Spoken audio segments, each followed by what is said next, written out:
मैं अंडरलाइन करूंगा उसको आप लोग कॉपी पे जरूर लिख लेना, तुरंत लिखना शॉर्ट नोट में। बाकी मैं बताऊंगा आप लोग कैसे लिखना है। अभी केवल कॉपी रख पे जो भी रखे होंगे आप रखिएगा।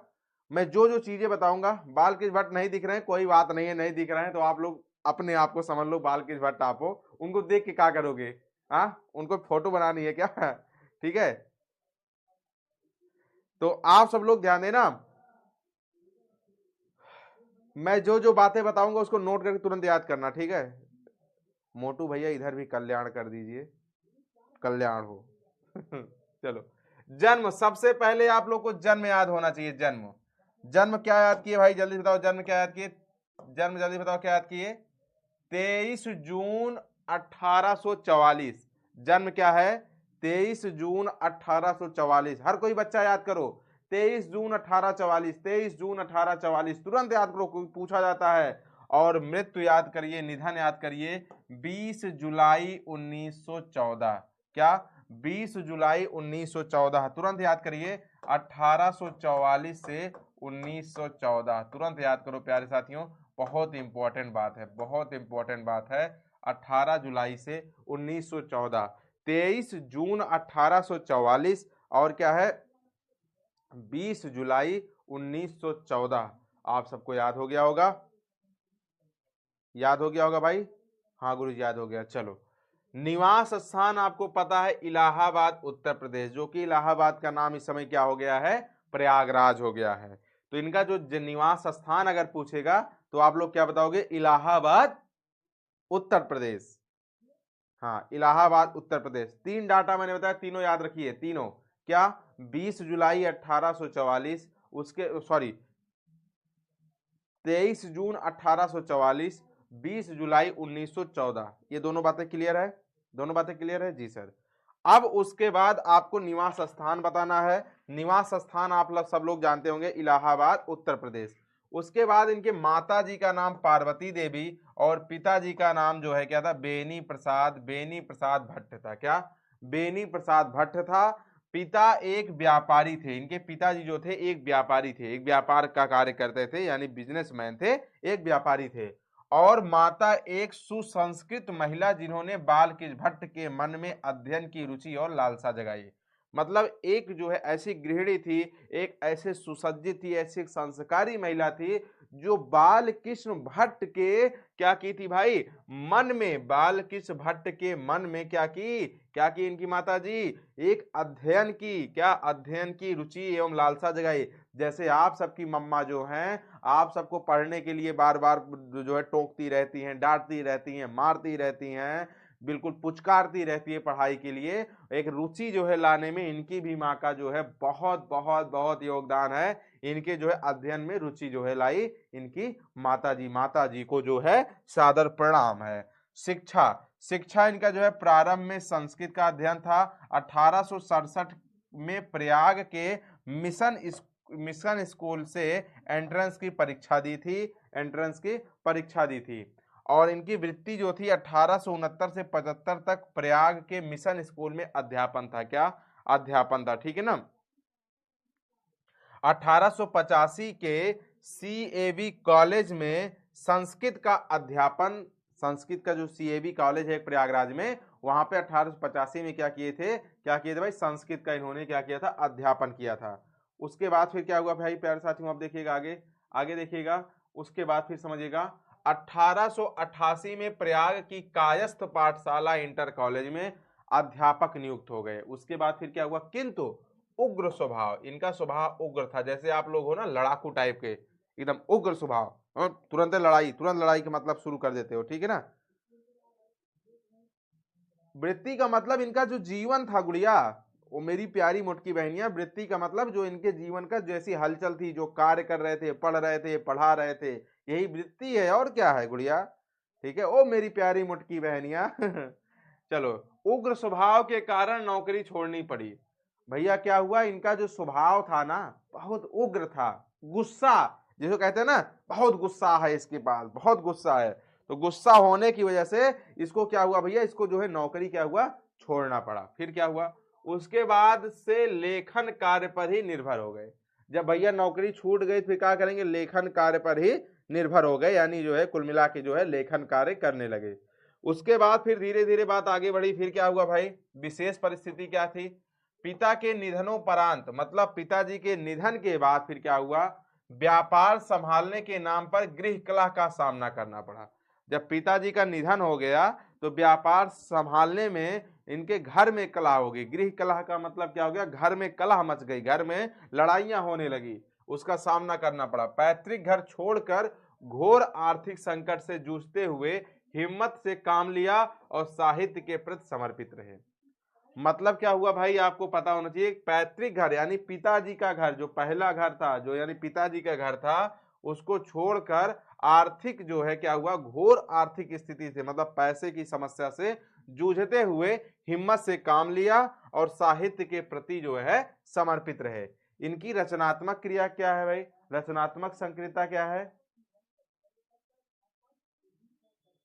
क्वालिटी नहीं सही है, आप उसमें थोड़ा बढ़ा लो क्वालिटी मोबाइल में बाबू।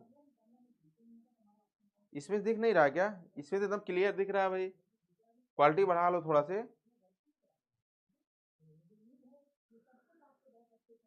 डाटा सर लग जाएगा ज्यादा है।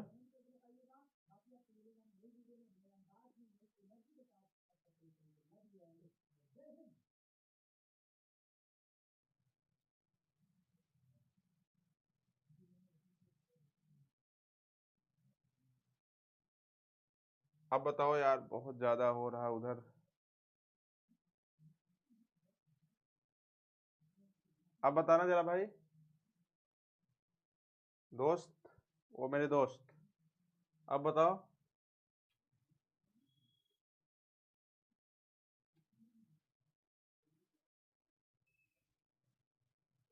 ठीक है चलो ठीक है फिर, चलिए इधर देखिएगा, इनकी रचनात्मक सक्रियता क्या थी।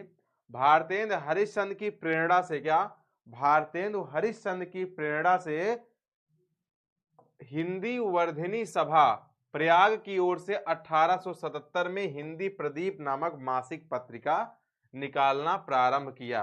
क्वेश्चन यहां से ऑब्जेक्टिव सीधे पूछता है, क्या, सीधे ऑब्जेक्टिव पूछता है कि हिंदी प्रदीप, ये देखो हिंदी प्रदीप नामक पत्रिका किसकी है, क्या, हिंदी प्रदीप नामक पत्रिका किसकी है, पहला क्वेश्चन यही बन जाता है आप सब लोग से। तो यहां पर आप लोग क्या बताओगे, बालकृष्ण भट्ट की है, किसकी है, बालकृष्ण भट्ट की है,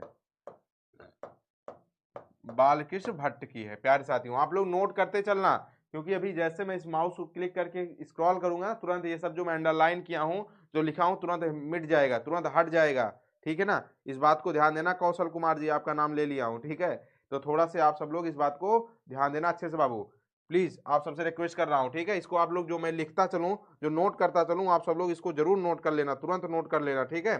चलिए, इसे वे 33 वर्षों तक चलाते रहे, क्या, 33 वर्ष तक चलाते रहे भाई। उसके बाद फिर क्या हुआ,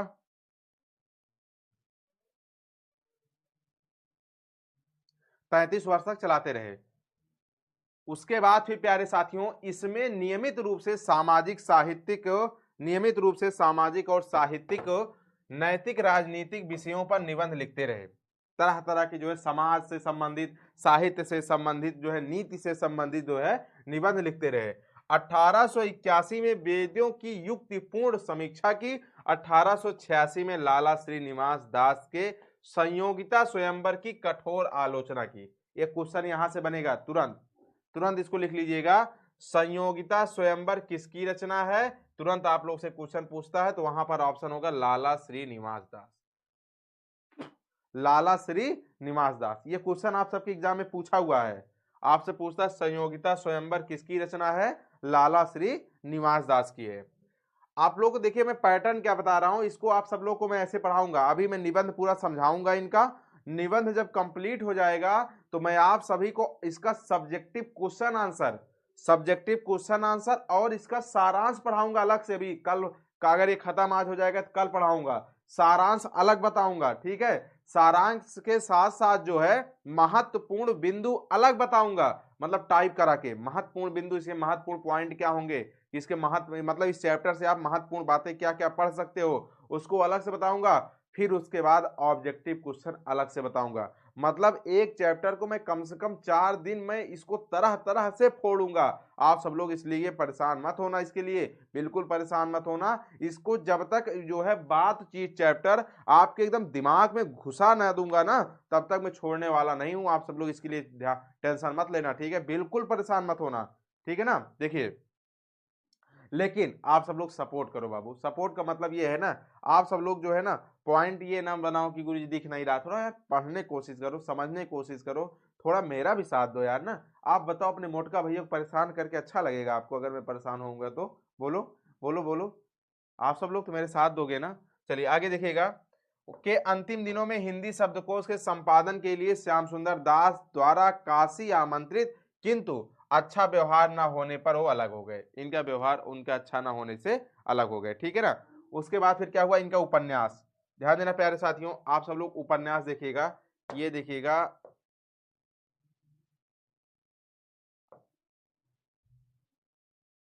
देखिएगा उपन्यास। देखो रचनाएं लिखी है ना, रचनाएं में क्या है, उपन्यास।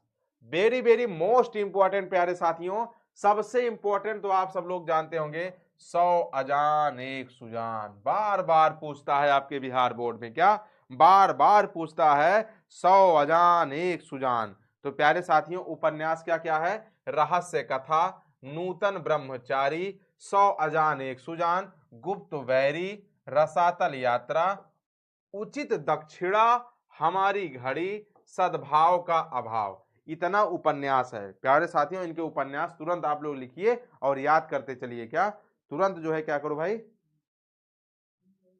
तुरंत इसको याद करते चलिएगा। क्या क्या है, रहस्य कथा, नूतन ब्रह्मचारी, 100 अजान एक सुजान, गुप्त बैरी, रसातल यात्रा, उचित दक्षिणा, हमारी घड़ी, सद्भाव का अभाव, सद्भाव का अभाव।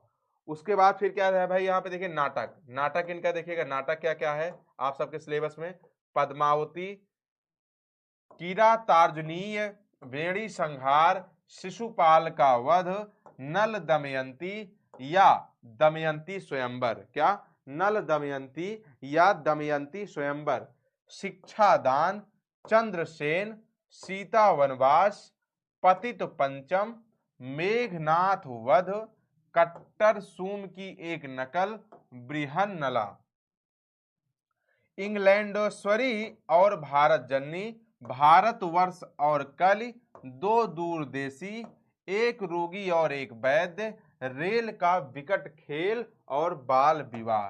प्यारे साथियों ये आप सबको याद करना पड़ेगा, ये सब आप सबको याद करना पड़ेगा। मैं आप सबको यहाँ पे केवल कंटेंट बता सकता हूँ कि आपके सिलेबस में यही है। आप सब लोग देखिए, ये तो आपका हो गया उपन्यास, और ये अभी तक जो बताया इधर ये सब हो गए नाटक। तो प्यारे साथियों आप सब लोग के लिए बहुत इंपॉर्टेंट बात है, इसे रट लेना आप लोग, चाहे ट्रिक के माध्यम से, चाहे जैसे आप सब लोग इसको याद रखना है। आपके सिलेबस में निबंध, हाँ प्यारे साथियों आपके सिलेबस में, यानी देखिए सिलेबस का मतलब ये हुआ कि आप लोग जानते हैं बातचीत जो है एक निबंध है। चलो ठीक है, सिलेबस ये हो गया, चलो भाई क्लियर हो गया। लेकिन प्यारे साथियों ऑब्जेक्टिव क्वेश्चन में ये सब चीजें पूछता है, रहस्य कथा पूछ सकता है, नूतन ब्रह्मचारी पूछ सकता है, ये तो बहुत बार आ चुका है, ये सब क्वेश्चन पूछता है। तो वहां आप ये नहीं कह सकते हो कि गुरुजी ये तो मेरे सिलेबस में नहीं है। अगर सिलेबस ना होता तो आपके जो है चैप्टर में दिया क्यों होता। इसलिए प्यारे साथियों ये रचना पूछ सकता है, हाँ ये सब चीजें आगे ये सब ये कोई याद करने की जरूरत नहीं है। आप लोग यहाँ तक याद जरूर कर लेना, उसके बाद में इससे कोई दिक्कत नहीं, यहाँ पे कोई दिक्कत नहीं, ठीक है। लेकिन इन बातों को आप सबको याद रखना है। अब देखिए मैं इसीलिए बहुत स्लो स्लो पढ़ा रहा हूँ, बहुत स्पीड में नहीं पढ़ाऊंगा। आप लोग के पास 2 दिन टाइम है, 2 दिन में सिर्फ इतनी रचना, उपन्यास और नाटक याद करना है। प्यारे साथियों मैं आपको बता दूं, जो आपके भैया होंगे, जो आपकी बहना होंगी, चाचा होंगे, बुआ होंगे, जो भी कंपटीशन की तैयारी कर रहे होंगे, आज वो सब यही सब रट रहे होंगे। जाके पूछ लीजिएगा, जो अभी आप लोग पूछिएगा कि अभी आपको पता होगा ना, ये उपन्यास वगैरह, ये उपन्यास जो है ना, 100 अजान एक सुजान, नूतन ब्रह्मचारी, रहस्य कथा, ये सब रट रहे होंगे बैठ के, ठीक है। इसलिए मैं आप सबको इसलिए नंबर भेजो सर, किसका नंबर भेजें, नंबर मेरे पास नहीं है गुड़िया, नंबर उम्बर नहीं हो पाएगा। यहाँ पे बस ऐसे पढ़ते रहो, ऐसे आनंद लेते रहो। तो यहाँ पर प्यारे साथियों देखिएगा, ये क्लियर हो गया ना, क्लियर। तो आप सब लोग इसको याद रखना। चलिए अब आगे देखिएगा, अब आप सबको मैं बताता हूं निबंध जो इनके जीवन परिचय के बारे में, ठीक है। इधर देखिए, बाल कृष्ण भट्ट आधुनिक हिंदी गद्य के आदि निर्माताओं और उन्नायक रचनाकारों में से एक हैं। वे भारतीय युग के प्रमुख साहित्यकारों में से हैं। वे हिंदी के प्रारंभिक युग के प्रमुख और महान पत्रकार, निबंधकार तथा हिंदी की आलोचना के प्रवर्तक में अग्रगण्य हैं। उन्होंने आधुनिक हिंदी साहित्य को अपने प्रतिभाशाली जनधर्मी व्यक्तित्व और लेखन से एक नवीन धरातल, नवीन दिशा, नया रंग रूप और मानस दिया। मतलब इन्होंने अपने लेखन से, अपने व्यक्तित्व से, क्या भाई सौरभ कुमार बोलो क्यों नहीं है, किसको बोल रहा है रसगुल्ला?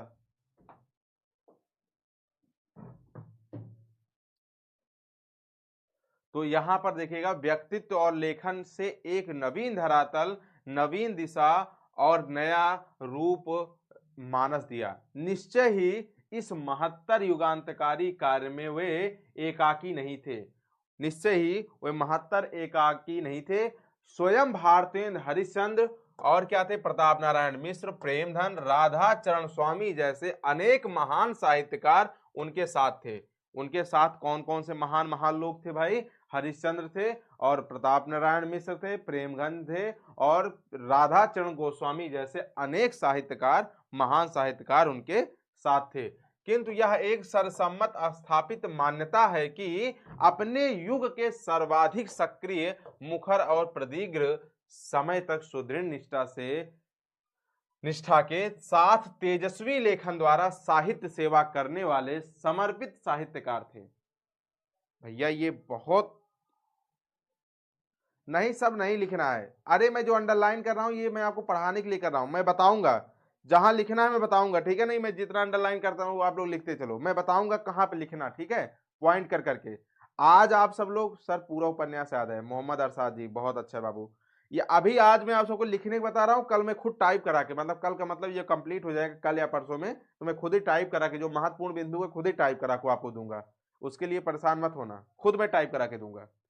भारतीय युग के 2-3 प्रमुख साहित्यकारों में एक, जिनके अनवरत लेखन से भारतीय युग का रचनात्मक युग व्यक्तित्व निर्मित हुआ तथा आगे के द्विवेदी युग का मूलाधार निर्मित हो सका। साहित्य केवल कल्पना विलास और मनोरंजन की वस्तु नहीं है।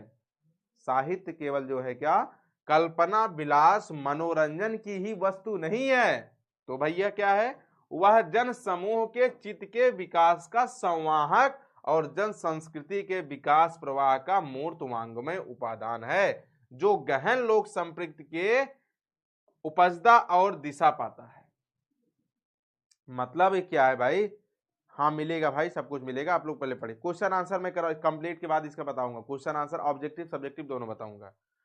बोधपूर्ण प्रधान मान्यता भारतीय युग के साहित्य से बनती है और इसके दृष्टाओं में बाल कृष्ण भट्ट प्रमुख हैं। आधुनिक हिंदी नवजागरण और राष्ट्रीय आंदोलन के दौर में नए सिरे से अपनी भाषा, साहित्य की मौलिक लोकवादी प्रकृति एवं जाति निष्ठा की पहचान करते हुए तदनुरूप दिशा और प्रवाह देने का कार्य जिन महान लेखकों ने अपनी रचनात्मक गतिविधियों द्वारा संपन्न किया, उनमें भट्ट जी विशेष रूप से स्मरणीय हैं। प्यारे साथियों, इनके जीवन परिचय की बात हो रही है। अभी इसको मैं ध्यान देना प्यारे साथियों, अभी मैं क्या कर रहा हूं, अभी इनका निबंध जो बातचीत है वो शुरू नहीं हुआ है। अभी तो इनका जो है क्या है, जीवन परिचय से संबंधित अभी तो इनकी तारीफ की जा रही है। अभी तो इनकी पूरी जो है साहित्यिक भाषा में इनके पूरा तारीफें मिलेगा। देख रहे हैं ना, अगर आप सबको जीवन परिचय कभी लिखने को मिले ना, तो केवल लेखक की तारीफ करो और कुछ ना करो। देख रहे हैं, पूरे तरीके से आपको बस उनके बारे में बताया जा रहा है कि उनकी गतिविधियां कैसी थी, उनका जो है साहित्यिक जीवन कैसे था। प्यारे साथियों, यहाँ पर देखिएगा, आप सब लोग यहाँ देखिएगा, बाल कृष्ण भट्ट एक गद्यकार थे। क्या, सबसे पहली बात यहाँ पे ध्यान देना है, बाल कृष्ण भट्ट क्या थे, एक गद्यकार थे। अपनी अभिरुचि, मानस और प्रतिभा से परिवेश और यथार्थ से संपूर्ण सरोकार रखने वाले लेखक पत्रकार। समझ रहे हैं? इनके गद्य की भाषा कैसी, कला की जड़ें भी परिवेश और यथार्थ में ही थी, परिवेश में ही थी, यथार्थ में थी। इनकी जो गद्य की भाषा थी, हम लोग के परिवेश मतलब हम लोग के जो हम लोग को जो रहन सहन है, हम लोग का जो कल्चर है, इसी में इनकी भाषा थी। ठीक है, लोक व्यवहार में बोल चाल, बातचीत और अभिव्यक्ति में मूर्त भाषा और कला ही उनके गद्य का कलमवर बन जाती है। मतलब जो बातचीत हम लोग करते हैं अपनी ही भाषा में, अपनी ही संस्कृति में, इनकी क्या थी भाई, इनकी जो है भाषा थी। वह नव जागरण और स्वाधीनता संघर्ष का दौर था, जिसमें भीतरी और बाहरी, स्वदेशी और विदेशी शक्तियों से टकराव और संघर्ष ही जागरूक गद्य लेखक की नियत थी। गद्य लेखक की क्या थी, नियत थी। यह टकराव और संघर्ष भट्ट जी के लेखन में आंतरिक दृढ़ता, तेज और तेवर बनकर उभरता है। भट्ट जी ने हिंदी प्रदीप, ये देखो, भट्ट जी ने हिंदी प्रदीप में पूरे अधूरे अनेक उपन्यास लिखे। प्यारे साथियों, वेरी वेरी इंपॉर्टेंट है। आपको बताया था हिंदी प्रदीप क्या है, इनकी पत्रिका है, आपको मैंने बताया था ना। नाटक और प्रहसन लिखे, किंतु निबंध ही उनकी वह अपनी विधा है जिसमें उनका अभिप्रायपूर्ण स्वउद्देश्य लेखन पूरी शक्ति, सामर्थ्य और वैभव के साथ जो है प्रवाह प्रकट हुआ है। सामयिक समस्याओं पर उन्होंने जमकर लिखा, बाल विवाह, स्त्री शिक्षा पर लिखा, बाल विवाह पर लिखा, महिला स्वतंत्र पर लिखा, राजा प्रजा पर लिखा, कृषकों की दुरावस्था, जो कृषक जो मतलब किसान थे उनकी दुरावस्था पर लिखा, अंग्रेजी शिक्षा पर लिखा, सुशिक्षित में परिवर्तन में लिखा, देश सेवा पर लिखा, अंधविश्वास आदि विषयों पर उन्होंने खूब लिखा है भाई, खूब लिखा हुआ है। प्यारे साथियों,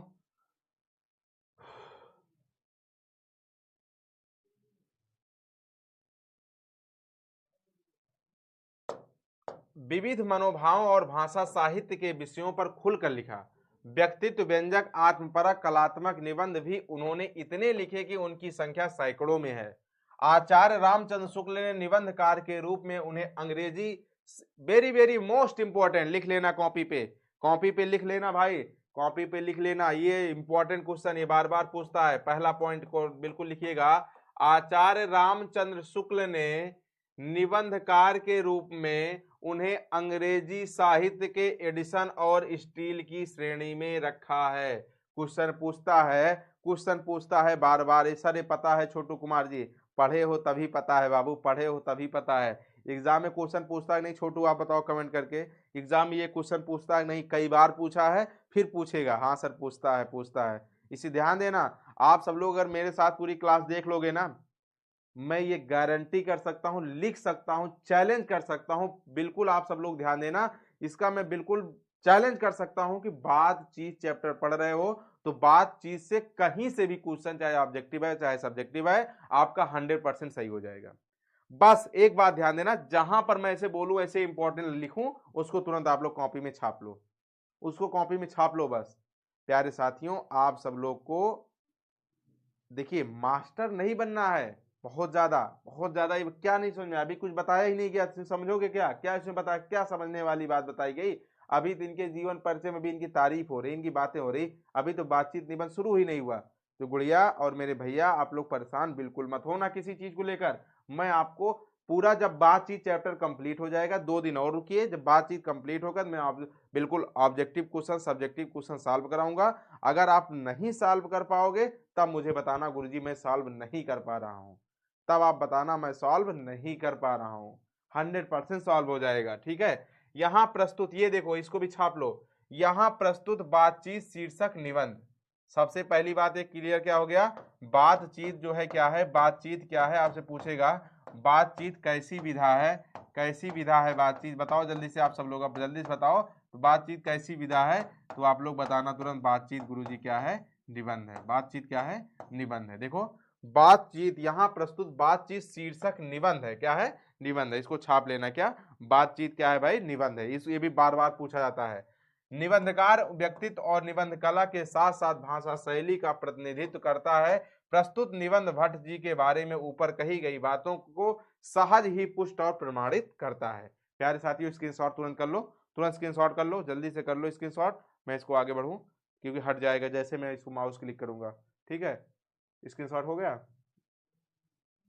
चलिए अब आगे देखिएगा, उनकी वास्तविक प्रतिभा एक अध्ययनशील विद्वान और तीक्ष्ण बुद्धि आलोचक की है।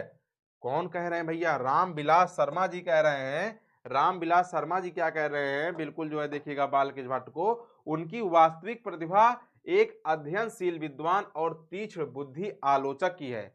उन्हें आधुनिक हिंदी आलोचना का जन्मदाता कहना अनुचित ना होगा। धर्म और दर्शन को सामाजिक विकास की कसौटी पर कसकर बालकृष्ण भट्ट ने प्रगतिशील आलोचना की नींव डाली थी। कितनी बड़ी बात है। उनकी वास्तविक प्रतिभा एक अध्ययनशील विद्वान और तीक्ष्ण बुद्धि की आलोचक की है। उन्हें आधुनिक हिंदी आलोचना का जन्मदाता कहना अनुचित ना होगा, यानी कहना उचित होगा। क्या? आधुनिक हिंदी आलोचना का जन्मदाता। धर्म और दर्शन को सामाजिक विकास की कसौटी पर कसकर बालकृष्ण भट्ट ने प्रगतिशील आलोचना की नींव डाली थी। कौन कह रहे हैं ये बात को? बिल्कुल आपको पता होगा, रामविलास शर्मा जी कह रहे हैं। प्यारे साथियों, गुरुजी पीडीएफ अपलोड होगा, यही मैं पूरा पीडीएफ इसको अपलोड करा दूंगा, पूरा यही अपलोड करा दूंगा। ठीक है, ये जो मैं पेन चला रहा हूँ ये लेकिन चली नहीं रहेगी, ध्यान देना, क्योंकि जैसे मैं उसको टच करता हूँ हट जाता है, इसीलिए कहता हूँ आप लोग लिखते चलो, स्क्रीनशॉट करते चलो, बाकी मैं इसको पूरा अपलोड करा दूंगा। ठीक है जी सर। अब आते हैं भैया, हम लोग आ गए कहाँ पे भाई? देखिएगा बातचीत पर आ गए। ओ हो।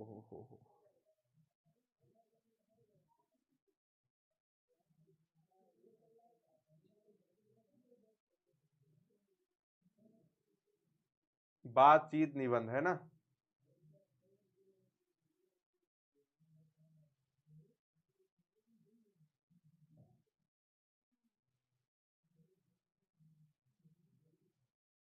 क्लियर दिख रहा है बाबू?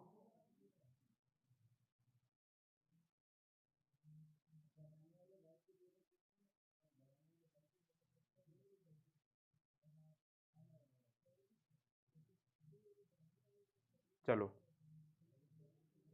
बालकृष्ण भट्ट, अब इनका जो है निबंध शुरू हो गया। ठीक है ना? निबंध के बारे में देखिएगा,